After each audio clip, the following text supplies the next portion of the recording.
Assalamualaikum warahmatullahi wabarakatuh. Alhamdulillah, jumpa lagi dengan saya Ustadz Ibrahim, atau yang lebih dikenal dengan Mbah Yan. Ikutin saya terus, saya akan mengungkap misteri alam gaib yang sebenarnya.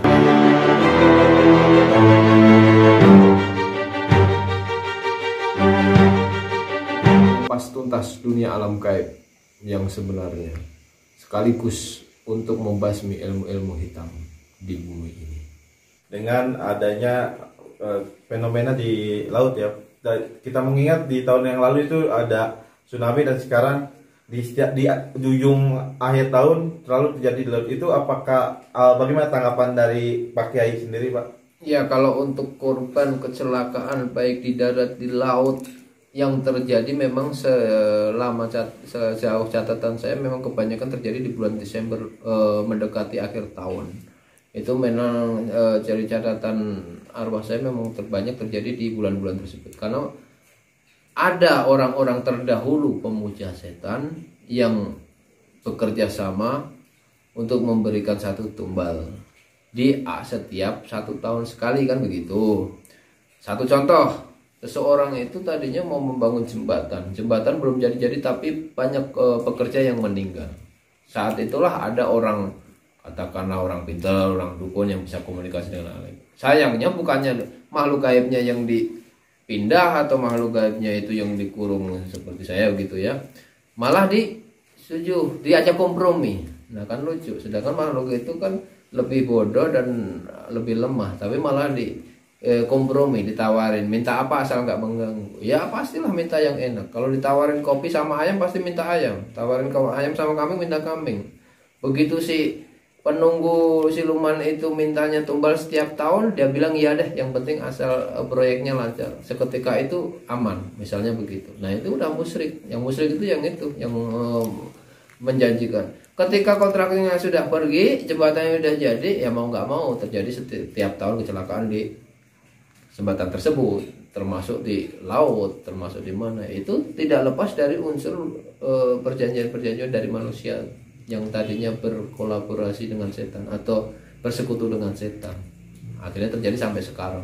Ya, menurut pandangan Pak Kiai di tahun 2021 ini, apakah akan banyak terjadi lagi bencana-bencana alam yang baru-baru ini kan ada di Cirebon seperti angin puting beliung? Apakah nanti untuk selanjutnya akan ada susulan seperti banjir bandang atau gunung meletus? Gimana menurut penerangan Pak Kiai? Di tahun 2001 memang 2021.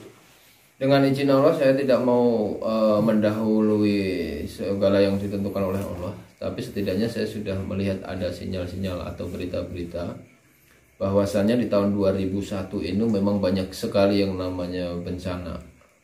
Walaupun tidak dibilang bencana besar, tapi sering. Kalau banjir, tanah longsor, angin puting beliung tetap akan terus terjadi di sepanjang tahun 2001. Kalau kondisi nasionalnya akan ada gejolak politik yang cukup merisaukan, karena melibatkan masyarakat, boleh dibilang perang saudara lah, seperti itu. Hanya itu skalanya tidak terlalu besar, tapi ada. Ini ada satu lagi Pak Kiai, tentang satu berita tenggelam di pantai selatan Minajaya Sukabumi. Jadi korbannya ini ada satu yang sadar, satu kritis, yang dua sadar, yang satunya tidak ditemukan. Itu tanggapan Pak Kiai sampai hari ini Pak Kiai belum ditemukan. Itu ya, tanggapan Pak Kiai gimana? Itu kemarin udah ada laporan ke saya lewat telepon. Ceritanya benar sekali. Diketemukan 4 orang, tidak diketemukan 1 orang. Dan itu saya langsung minta nama dan fotonya, tapi saya lupa namanya ya. Tapi fotonya langsung dihapus, takut dipublikasi mungkin. Dan itu jelas. Begitu si Fulan ini bertanya kemana 1 orang lagi, setelah saya menerima fotonya itu langsung saya lihat, dan saya langsung ketemu langsung dengan arwah beliau. Bukan ketemu dengan arwahnya, saya melihat arwah beliau. Artinya saya simpulkan bahwa dia sudah meninggal. Itu jawabannya. Tapi masalah meninggalnya kenapa, awal mulanya ya saya nggak tahu karena saya nggak ada di lokasi. Nah, terus yang kedua nih Pak Kiai, sini kan kalkulasinya masyarakat ini kan pasti ada unsur-unsur mistis. Spekulasi. Nah, spekulasinya kan ada ke sana. Menurut Pak Karena Kiai Pantai sendiri Selatan. gimana? Gitu. Ya, kalau kemarin itu begitu saya melihat arwah tersebut, tapi saya tidak melanjutkan menjawab sama seseorang yang minta bantuan perawangan. Saya cuma bilang bahwa dia sudah meninggal. Jadi kalaupun dicari jasadnya itu bahkan sudah terpisah-pisah. Jadi kalau sekarang saya didatengin terus ditanya seperti ini, ya terpaksa juga saya jawab. Itu sebenarnya memang ada unsur gaib, unsur mistis. Unsur mistis tersebut sudah ngobrol sama saya, bahkan sudah saya tangkap. Dia targetnya itu memang tiap bulan akan mengambil tumbal. Untuk apa? Untuk arwahnya dijadikan perbudakan, yaitu diperbudakan di istana gaib dia. Wujudnya seperti apa? Yang saya lihat adalah wujudnya dia itu seorang ratu ular yang badannya setengah ular tapi tubuhnya di atasnya itu kepala manusia, dan dia perempuan. Di situ banyak beratus-ratus pasukan yang dengan tubuh dan bentuk yang sama.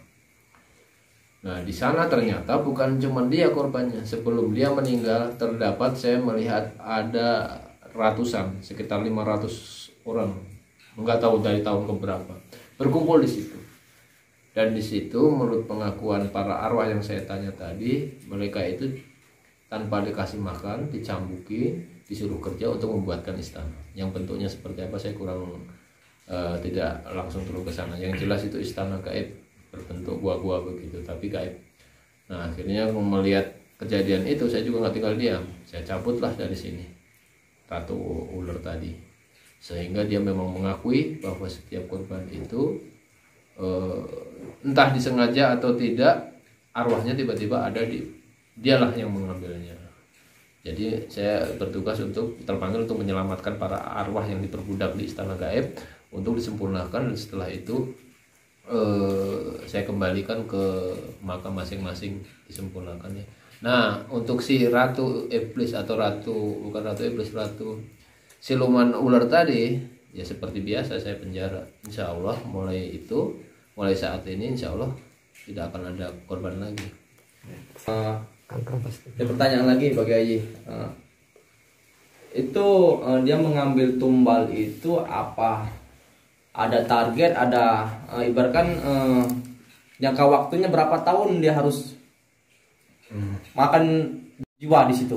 Jadi gini, jadi namanya ratu lelembut atau ratu siluman itu sebenarnya mempunyai tempat tinggal atau boleh dibilang istana. Sebenarnya seperti layaknya manusia, pengen punya gedung mewah, pengen punya kerajaan dan sebagainya, kan tentunya memerlukan pekerja dan memerlukan pasukan. Dan mereka itu kebanyakan mengambil tumbal itu untuk menambah perbudakan. Misalnya nyampe sono, sampai di alamnya sono, si arwah ini disuruh membangunkan istana dari beberapa orang yang menjadi tumbal mereka. Setelah itu dia mengambil lagi untuk memperbanyak pasukan, untuk mempercepat bangunan dan sebagainya. Dan itu memang ada di alam gaib seperti itu. Ada yang namanya mencari tumbal. Nah, kalau ditanya soal kapan, berapa targetnya, berapa bulan atau berapa tahun sekali, itu nggak melihat target. Jadi ada dua faktor kemungkinan. Ada yang sudah lama misalnya tidak ada orang meninggal, akhirnya ratu itu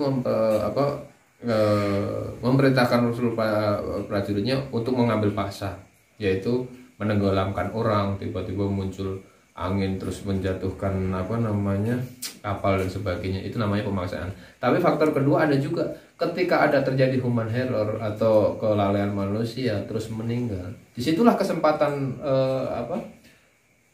si ratu siluman itu menjemput arwahnya secara paksa, karena memang belum waktunya meninggal.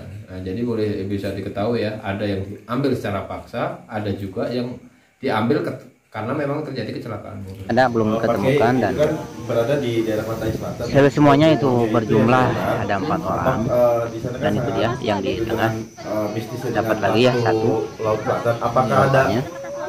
ikut andil Dan atau bagaimana? konon Menurut pakai dari mereka ini Batu tidak Laut Selatan. apa Nah, tidak jadi di sini setiap orang yang meninggal di atau terjadi kecelakaan dan meninggal di laut selatan khususnya, terus diidentifikasikan atau dikaitkan dengan apa namanya kaitannya dengan Roro Kidul. Sebenarnya Roro Kidul itu hanya salah satu aja, salah satu ratu lelembut yang kebetulan hanya dia yang tenar, yang padahal masih banyak ratu-ratu yang lebih jahat dan lebih besar dari dia. Dan yang kemarin saya tangkap itu bukan dari dia itu dari ratu lelembut yang bukan dari Roro Kidul, bukan juga Nyai Glorong. Itu ada siluman lain. Gitu Kalau ya. untuk Nyai Roro Kidulnya sendiri itu